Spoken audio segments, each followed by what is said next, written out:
혹시 어딘가 모르게 마음 한구석이 늘 불안하고 작은 일에도 쉽사리 잠 못 들며 뒤척이는 밤을 보내지는 않으셨는지요. 이 세상에 걱정 없는 사람이 어디 있겠냐마는 유독 우리를 짓누르는 이 걱정이라는 감정은 때론 우리의 행복을 가로막는 거대한 장벽처럼 느껴지기도 합니다.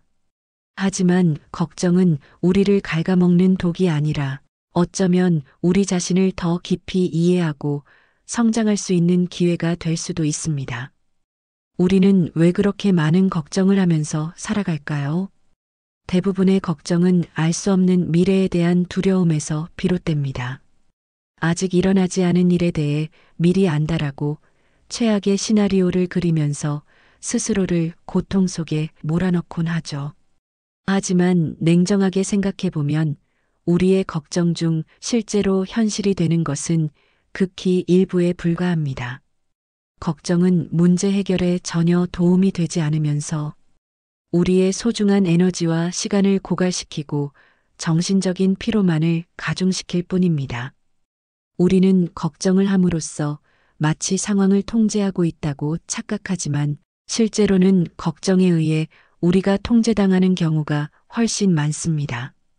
우리의 마음이 걱정에 사로잡히는 순간 우리는 현재를 온전히 살지 못하고 미래의 가상의 문제에 갇히게 됩니다. 이는 삶의 질을 저하시키는 주요 원인이 되며 우리가 누릴 수 있는 행복과 기쁨을 빼앗아 갑니다. 중요한 것은 걱정 자체를 완전히 없애는 것이 아니라 걱정을 건강하게 다루고 그로 인해 우리의 행복이 침해받지 않도록 하는 것입니다. 걱정을 완전히 제거하는 것은 불가능하며 사실 바람직하지도 않습니다. 적절한 수준의 걱정은 위험을 인지하고 대비하는 데 도움이 되기 때문입니다. 핵심은 걱정과의 관계를 재정립하여 걱정이 우리의 삶을 지배하는 것이 아니라 우리가 걱정을 관리할 수 있도록 만드는 것입니다. 그렇다면 이 지긋지긋한 걱정으로부터 자유로워지고 진정한 행복을 찾기 위해 우리는 무엇을 할 수 있을까요?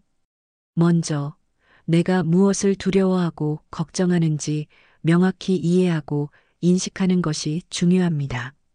막연한 두려움은 마치 안개 속의 괴물처럼 더 크게 느껴지지만 그 실체를 마주하면 의외로 작은 그림자였음을 깨닫는 경우가 많습니다. 걱정하는 내용을 종이에 구체적으로 적어보세요. 이 과정은 우리의 머릿속을 복잡하게 만들던 생각들을 눈으로 볼 수 있는 형태로 전환시켜 줍니다. 예를 들어 내일 있을 발표가 망할까봐 걱정되라고만 생각하는 대신 발표 자료에 오타가 있을까봐 걱정돼, 사람들이 내 발표를 지루해할까봐 걱정돼, 질문에 제대로 답하지 못할까 봐 걱정돼와 같이 구체적으로 나열해 보는 것입니다. 그리고 그 걱정이 현실이 될 가능성은 얼마나 되는지, 만약 현실이 된다면 나는 어떻게 대처할 것인지 구체적인 해결책이나 대안을 미리 생각해 보는 것만으로도 막연한 불안감은 상당 부분 줄어들 수 있습니다. 두려움을 피하기보다 인식하고 받아들이는 연습은 그 첫걸음이 될 것입니다. 때로는 두려움이 성장과 도전의 기회가 되기도 합니다. 두려움을 피하는 대신 두려움의 핵심을 파악하고 그것을 극복하기 위한 작은 단계들을 설정해 나가는 점진적 접근 방식은 매우 효과적입니다. 이러한 과정은 우리가 걱정의 노예가 아닌 걱정을 통제하고 관리할 수 있는 주체임을 깨닫게 해줍니다. 두려움을 직면함으로써 우리는 더 강해지고 새로운 가능성을 발견하게 될 것입니다. 우리의 행복은 일상 속 작은 것들에 있다는 것을 기억해야 합니다. 우리는 종종 특별하고 거창한 사건에서만 행복을 찾으려 하지만 진정한 행복은 오히려 소소한 일상 속에서 발견됩니다. 따뜻한 햇살 아래 산책을 하거나 좋아하는 음악을 듣거나 맛있는 차 한 잔을 마시는 것과 같이 작고 확실하지만 소중한 행복을 즐기는 습관을 들이는 것이 중요합니다. 이러한 순간들을 의식적으로 찾아내고 음미하는 연습은 삶의 만족도를 크게 높여줍니다. 감사하는 마음을 가지는 것도 행복을 찾는데 큰 도움이 됩니다. 매일 잠자리에 들기 전 오늘 감사할 만한 3가지를 떠올려 보세요. 거창하지 않아도 좋습니다.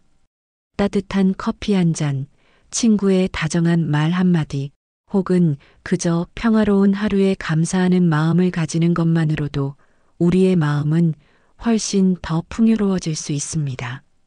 이러한 습관은 우리가 가진 것에 집중하게 하여 결핍감에서 벗어나게 합니다.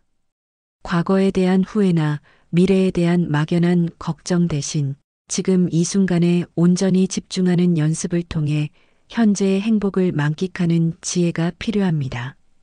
지금 여기에 존재하며 오감으로 현재를 경험하는 것은 우리의 마음을 안정시키고 평화로운 상태로 이끌어줍니다. 또한 긍정적인 사고방식을 가지는 것이 중요합니다.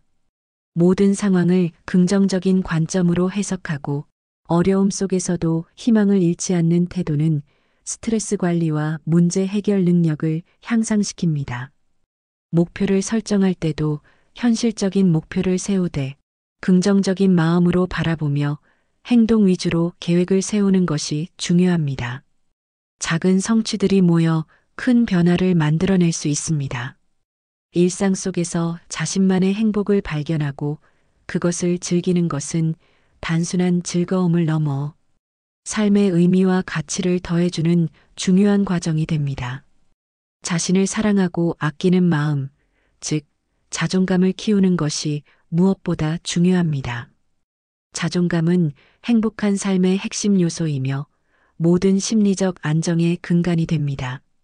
자신을 있는 그대로 받아들이고 자신의 강점과 약점을 모두 인정하며 사랑하는 것이 중요합니다. 우리는 완벽하지 않아도 충분히 가치 있는 존재입니다. 작은 성공 경험들을 축적하며 자신감을 얻고 타인의 시선이나 평가에 흔들리지 않는 주체성을 확립해 나가세요. 타인의 인정을 구하기보다는 자신의 내면의 가치에 집중하는 것이 필요합니다. 그리고 내면의 목소리에 귀 기울여 자신이 진정으로 원하는 것이 무엇인지 이해하는 시간을 갖는 것도 중요합니다. 우리는 바쁜 일상 속에서 종종 자신의 진정한 욕구나 감정을 간과하곤 합니다. 혼자만의 시간을 통해 자신의 감정과 생각을 정리하고 스스로에게 질문을 던져보세요. 이 과정은 자기 이해를 높이고 진정한 만족감을 찾을 수 있는 토대가 됩니다. 또한 혼자 모든 것을 감당하려 하지 마세요. 사회적 관계는 우리의 정서적 안정에 필수적입니다. 가족이나 친구들과 진솔한 대화를 나누며 정서적인 지지를 얻는 것은 우리가 혼자가 아님을 느끼게 해주고 어려움을 극복하는 데 큰 힘이 됩니다. 우리의 감정을 솔직하게 표현하고 때로는 불필요하거나 과도한 요구에 대해 거절할 수 있는 용기도 필요합니다. 이는 건강한 관계를 유지하고 자신의 경계를 지키는 중요한 방법입니다. 만약 혼자서 해결하기 어려운 심리적인 어려움이나 걱정의 무게가 너무 크다면 전문가의 도움을 받는 것을 주저하지 마세요. 심리 상담이나 정신 건강 전문의와의 상담은 우리가 직면한 문제에 대한 새로운 통찰을 제공하고 효과적인 대처 전략을 배울 수 있는 소중한 기회가 됩니다. 자신을 돌보고 아끼는 자기 돌봄은 결코 이기적인 행동이 아니라 행복하고 건강한 삶을 위한 필수적인 과정입니다. 우리는 스스로에게 충분히 좋은 존재가 되어줄 자격이 있습니다. 걱정은 우리의 삶에서 완전히 사라질 수는 없는 인간 본연의 감정 중 하나이지만 우리가 걱정을 어떻게 다루고 인식하느냐에 따라 우리의 삶은 완전히 달라질 수 있습니다. 걱정을 극복하고 진정한 행복을 찾는다는 것은 결코 쉽지 않은 여정일 것이며 때로는 인내와 노력이 필요할 것입니다. 철학자 세네카는 인간은 실제로 일어나는 일보다 일어날까봐 두려워하는 일 때문에 더 많이 고통받는다고 말했습니다. 우리가 얼마나 많은 에너지를 불필요한 걱정에 쏟고 있는지를 상기시켜 줍니다. 행복은 결과가 아니라 과정이다라는 말처럼 행복은 우리가 현재를 어떻게 살아가고 걱정에 어떻게 대처하며 일상 속 작은 감사함을 어떻게 발견하느냐에 달려 있습니다. 작은 것에서 감사함을 찾고 자신을 사랑하며 건강한 습관을 통해 우리의 삶을 긍정적으로 변화시켜 나간다면 분명 당신의 하루하루는 걱정보다는 행복과 평온으로 가득 채워질 것입니다.